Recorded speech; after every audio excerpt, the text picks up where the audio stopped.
All right. This right here, family, what I'm doing, you can do. You can show this video for those who have a lot of controversy as to what treason is and who's committing treason. Is Donald Trump committing treason? Is the whistleblower committing treason? And we're gonna add some history to it as well. You're gonna be surprised about it as we look into the history of it. This is a Legal Information Institute. This is coming from, this is the U.S. Code, Title 18, 2381. And it says, whoever owing allegiance to the United States. Now, how is that interpreted? Could be interesting, but it's interesting to know that as I think the way the Constitution rides in the United States, you do, if you're born in the United States, citizenship is forced upon you. It's not, you're not asked, you're not, you don't take an oath. You are, it's as though that you're like it's like a slave, like kind of the slave laws when a mother who was a slave who then born a child, that child automatically is a slave as well. Even I believe if the father is a free or so-called free man. So that's interesting. These terminologies, which leads to bigger arguments. But I just wanted to, sometimes we don't. I just don't want to skip over some things.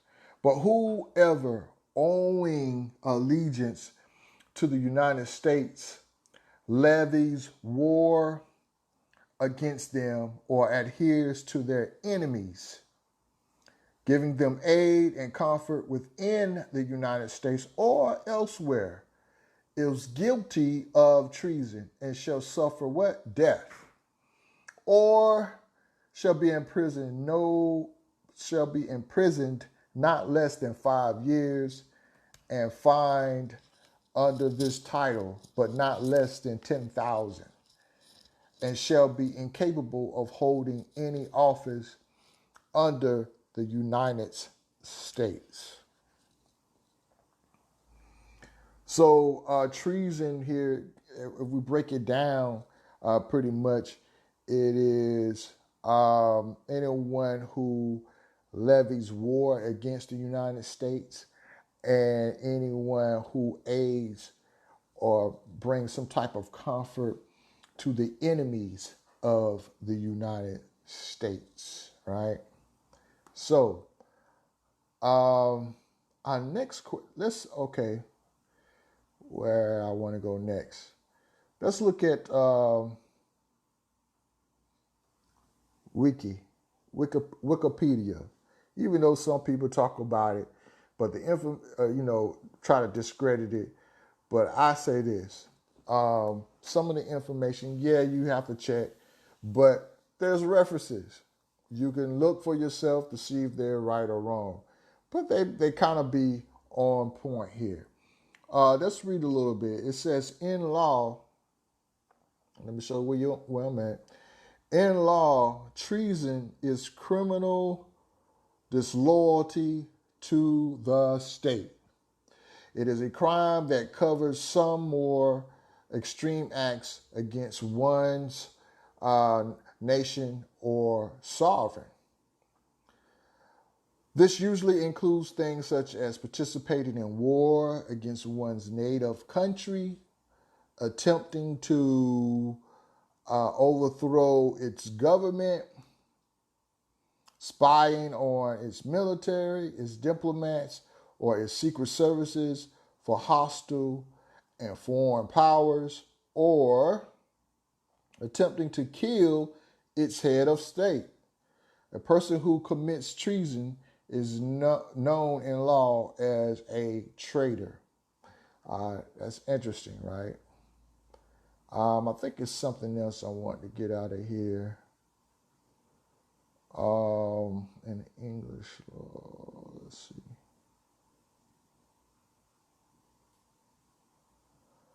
I want you to make note about the attempt to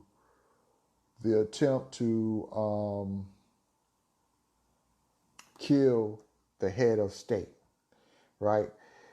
Um, we're going to come back to that. Hold on. Hold on. Something else. Let's see. Let's read this part here. Historically, in common law countries, treason also covered the murder of specific social superiors, right? I see that, such as murder of a husband by his wife, or that of a master by his servant. Treason against the king was known as high treason, and treason against a lesser superior was petty treason. As jurisdiction around the world abolished petty treason, treason came to refer to what is historically known as high treason. At times, the term traitor has been used as a political epithet, regardless of any verifiable treason action. In a civil war or insurrection, the winners may deem the losers to be traitors. Likewise, the term traitor is used in heated political discussion, typically a slur against political descendants or against officials in power who are perceived as failing to act in the best of interests of their constituents. In certain cases, as with, they got a case here, Dolch. I'm not even going to, I can't pronounce that right now. Blingady, or whatever. Stabbed in the back myth. The accusation of treason towards a large group of people can be a unifying political message. Treason is considered to be different and on many occasions a separate charge for treasonable felony in many parts of the world. Now notice it spoke about the master-servant situation with treason, right? So the next question I'm going to pose is, who was convicted for treason in the United States? Who was convicted for treason in the United States? And here on Wikipedia, it says it has a list of people convicted of treason. So we're going to go here. It has different countries here. So let's scroll down to United States.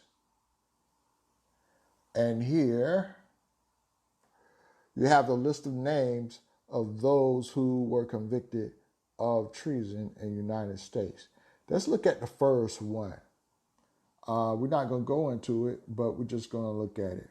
It says Philip Vigol and John Mitchell, convicted of treason and sentenced to hanging, pardoned by George Washington. See Whiskey Rebellion. So one of the things that I had it somewhere is one of the ways they punish folks for treason was by hanging, by beheading, and by a fire squad.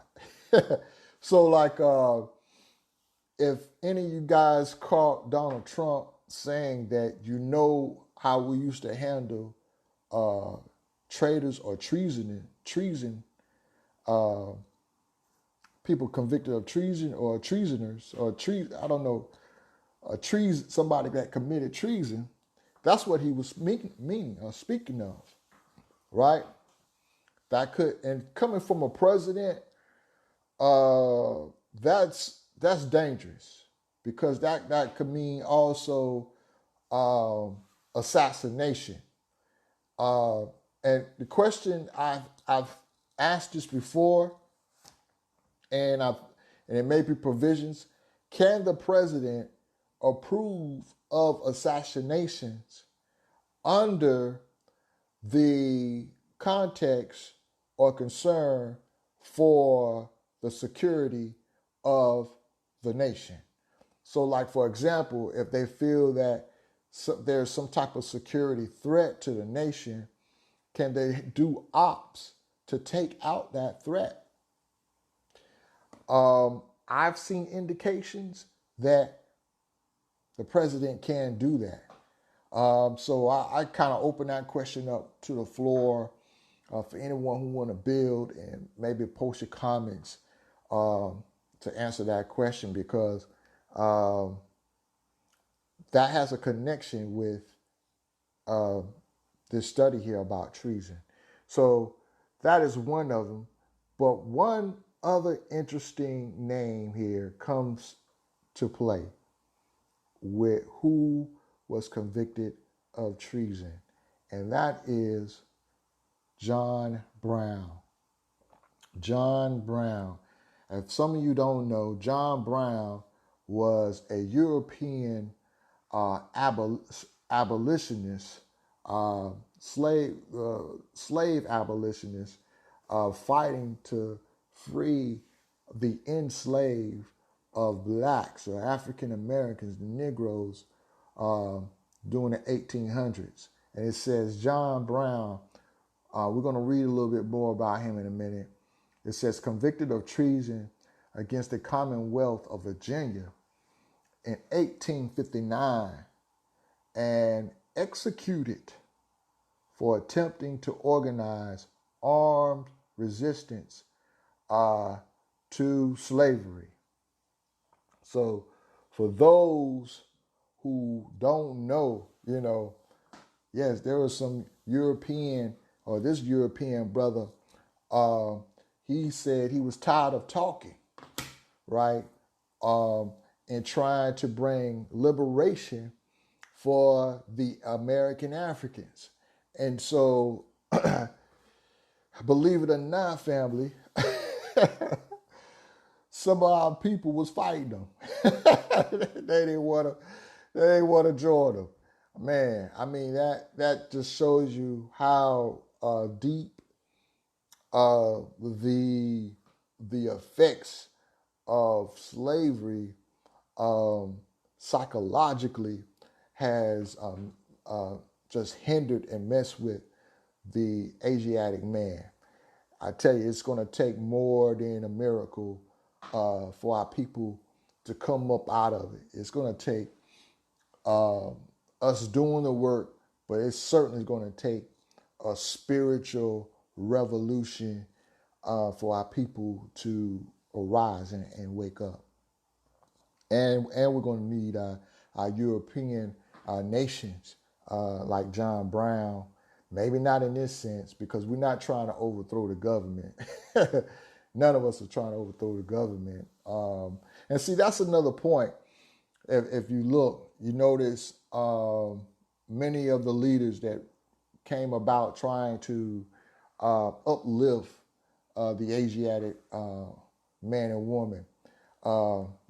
Malcolm X, he wasn't tried on treason. Marcus Garvey, he was not tried on treason. Who else? Any of the civil rights era, Martin Luther King, he wasn't tried on treason. If you look at the whole line of many of your Asiatic brothers and sisters who were trying to uplift their people to have not just a quality of life, but equality to the resources over here in North America, is that they never spoke of usurping or overthrowing the government. They always talked about just having their rightful place, having the rightful opportunity, just having the playing field equaled out, and so that is an important issue when you hear folks try to demonize and those who speak out against so-called racism, so-called AKA white supremacy, so-called white dominance, is because um, this is not, and try to say that even though we're not patriotic to the country, uh, it's none of those things. It's what it is actually just trying to live out and play out correctness in an incorrect uh, context. And so let's look at John Brown a little closer. I don't think that we get enough heard enough of his story to really understand the significance of the European nations and their part in helping bring about the end of white supremacy, aka racism. Uh, Certainly, the European nations have a role as well. And believe it or not, folks, uh, many of some of the European nations are suffering from white supremacy, not to the degree maybe as the American Africans, but many of them, there's tears because it really goes back to the bloodlines of families securing certain resources for them, even among uh, their European nations. So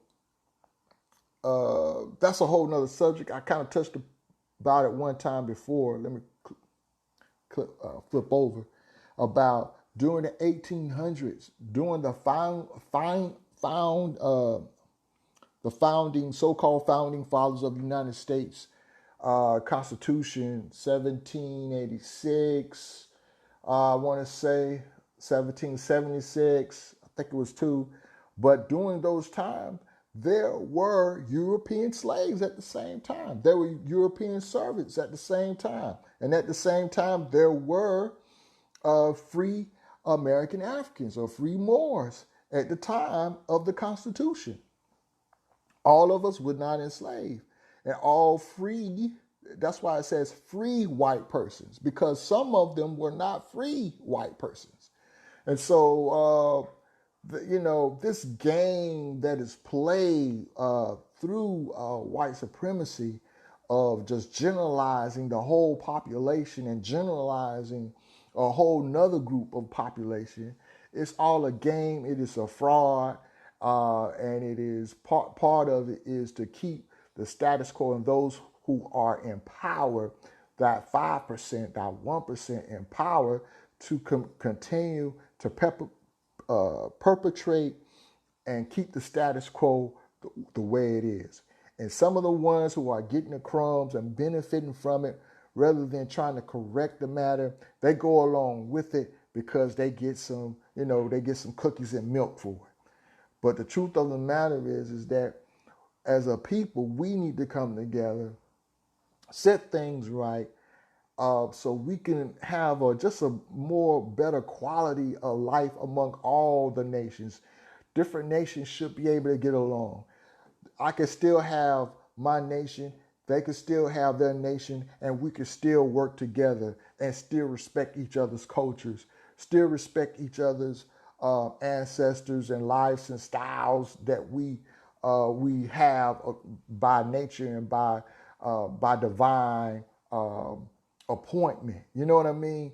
Not to be putting down each other, not to saying one is superior to the other, and so forth, in the sense of living and in the sense of pursuing happiness. And these things shouldn't be. These are all fraudulent things. These are fraudulent things. And actually, it's a treasonous act against nature. It's a treasonous act against Mother Nature, So, I went off on a little preaching note there. But let's get back to John Brown, the abolitionist, who was convicted of treason. Who was convicted of treason? So when you hear Donald Trump talk about, you know what we did to people who committed treason, this is some of the things that men of wisdom, women of wisdom are talking about. They're talking right over your head, but people of wisdom know exactly what they're speaking on. Here it is, John Brown, May 9th, 1800, December 2nd, 1859. All right, so this was prior to Lincoln and the Emancipation Proclamation. And I want to say, I hadn't studied that part, but this may have been running up or through the Confederacy, where they had the break in America, where you had the Civil War. But here it is. John Brown was an American abolitionist. Brown advocated the use of armed insurrection to overthrow the institution of slavery in the United States. He first gained national attention when he led small groups of volunteers during the Bleeding Kansas crisis of 1856. He was dissatisfied with the pacifism of the organized abolitionist movement. These men are all talk. What we need is action. Action. In May 1856, Brown and his supporters killed five supporters of slavery in the Potawatomi massacre. Forgive me if I said that wrong. That's dealing with some definitely our indigenous people. Those are so-called Indians, but we know, family, those so-called Indians, those are African roots. Indian is not, that would be people of India, right? But we know that these so-called Indians were actually original Americans that tie back to the Moors, that tie across over to Africa and Asia, Asiatic. The whole world was Asia. Let's keep moving. I don't want to, so I get tied up on that. All right, which responded to the sacking of Lawrence by pro-slavery forces. I'm not sure what that is. Brown then commanded anti-slavery forces at the Battle of Black Jack, June 2nd, and the Battle of Osawa Tommy. That's August 30th, 1856. Here in October, it is October 2nd. So, wow. You know, the ancestors are talking. In October 1859, Brown led a raid on the Federal Armory at Harper's Ferry, Virginia. This is what he's mainly known for, this particular raid right here at Harper's Ferry, Virginia. Today it is West Virginia. Interesting. Intending to start a slave liberation movement that would spread south through the mountainous region of Virginia and North Carolina. There was a draft constitution for the state he hoped to establish. He seized the armory, but 7 people were killed and then 10 or more were injured. He intended to arm slaves with weapons from the arsenal, but only a small number of local slaves joined his revolt. I tell you, man, we still got some of these, what we call within our community, Negroes. right, who would just refuse to um, fight for liberation of our people. They rather join and keep the status quo uh, for various reasons. And so that was no different back in 1859, even with the European brother John Brown. It would be interesting to know what nationality John Brown is. Let's see. Let's go over here. He was born in Connecticut.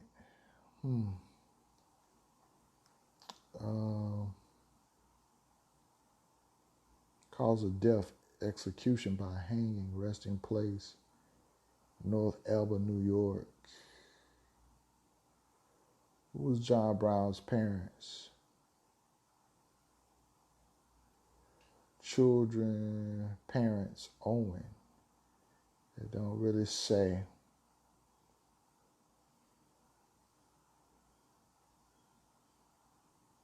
Don't really say. It'll be interesting to know. Maybe somebody can chime in on that. What was John Brown nationality? I'm wondering, was it Irish? All right. Or even, he kind of remind you of some features of Lincoln, you know.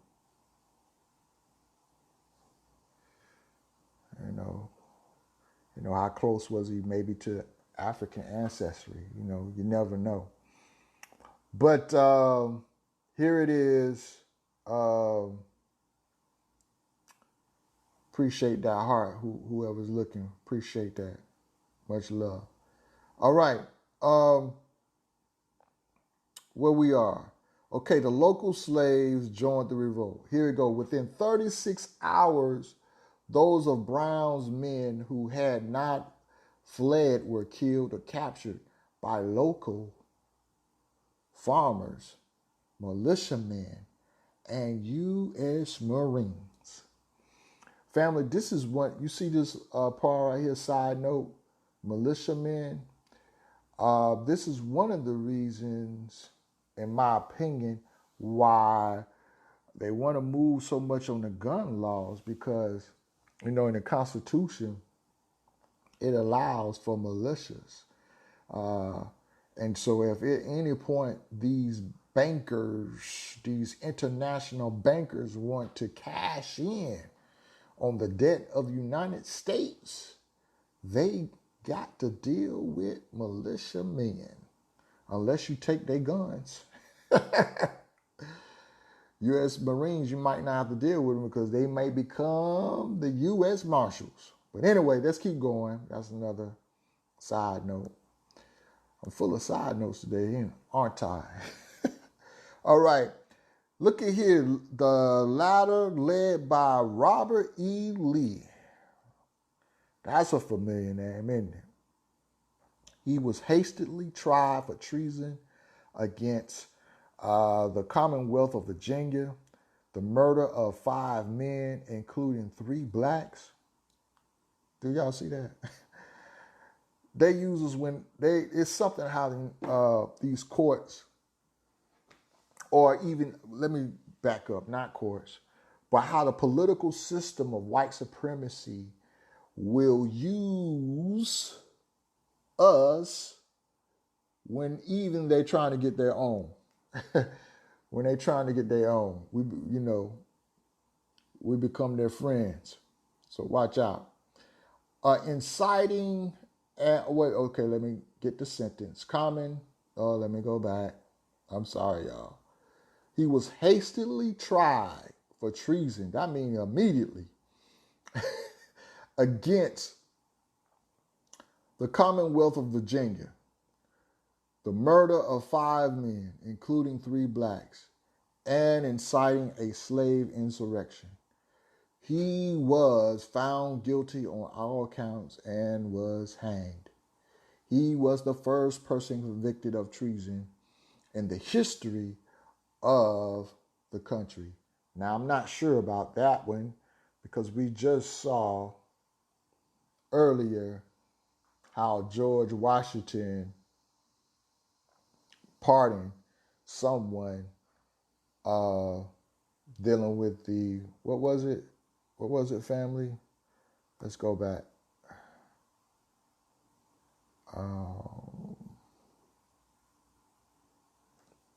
Here it is. This guy right here, Philip the Gold and John Mitchell, convicted of treason and sentenced to hanging and pardoned by George Washington. See Whiskey Rebellion. And see, that's what I'm saying about Wikipedia. You can just go look for yourself to see. Look it up. See if it's true. So according to that, there go my Trader Joe's sponsorship. Trader Joe's, y'all need to holler at me, man. Trying to flip it over.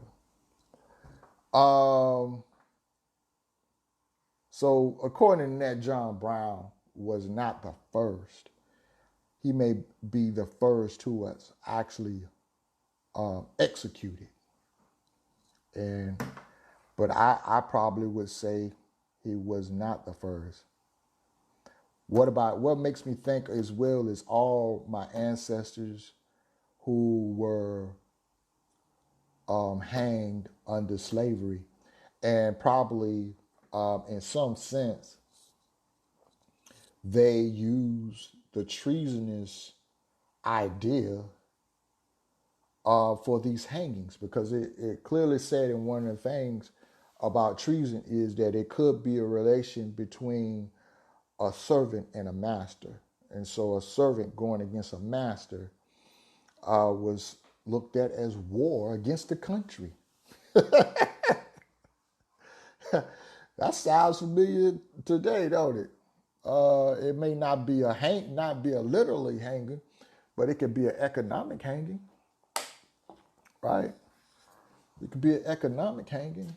I don't know, Antonio Brown maybe? I don't know.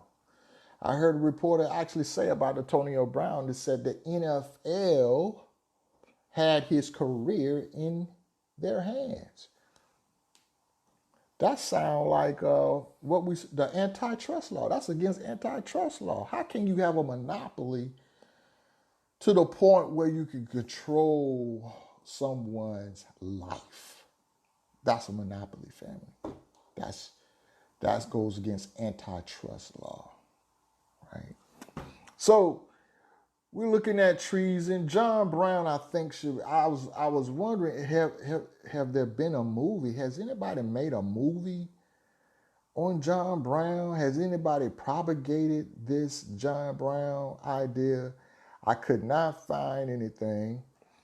But the only thing I did find was someone's in the process in pre-production of doing I Am John Brown. And I don't know, looked like I thought there was a movie at one time, but I could be wrong. But this one says the status of it is pre-production. This was updated in 2017. Let me see.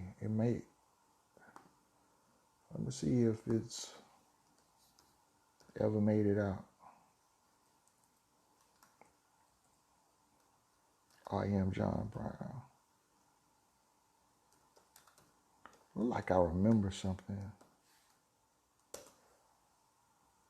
of that nature. Like there was a TV movie. All right. But either way, family. So treason, again, it's also in the Constitution. I got that pulled up. Where is it? I had that pulled up.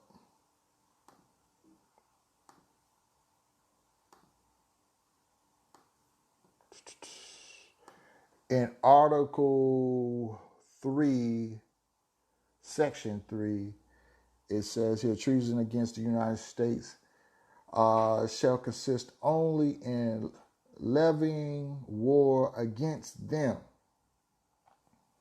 or them. You hear that? You see that? Them. Who? Define them. Define them. Is that the country? Is that corporations? Is that the Fair Banking Act? You know what? I mean, what? I think I just made up an act, but is that against the banks? What is it? Or adhering to their enemies. Who are their enemies? Giving them aid and comfort. No person shall be convicted of treason unless on the testimony of 2 witnesses to the same overt act or on confession in open court. So it is there, as well as as we read earlier, the United States codes, criminal codes, Title 18, right? So family, there you have it. I'm going to close. I had some other stuff, but I think we covered it pretty good on what is treason. And so when you hear the word treason come up, you have an idea, and you can see where people really are coming from. Is weighing war when you're upsurting, trying to overtake the government. And I think I saw on yesterday where Donald Trump tweeted that if he's impeached, that it could bring about a civil war. Doesn't that sound like treason? Doesn't that sound like treason? Like it's an indirect threat that if I'm impeached, I'm going to overthrow the government.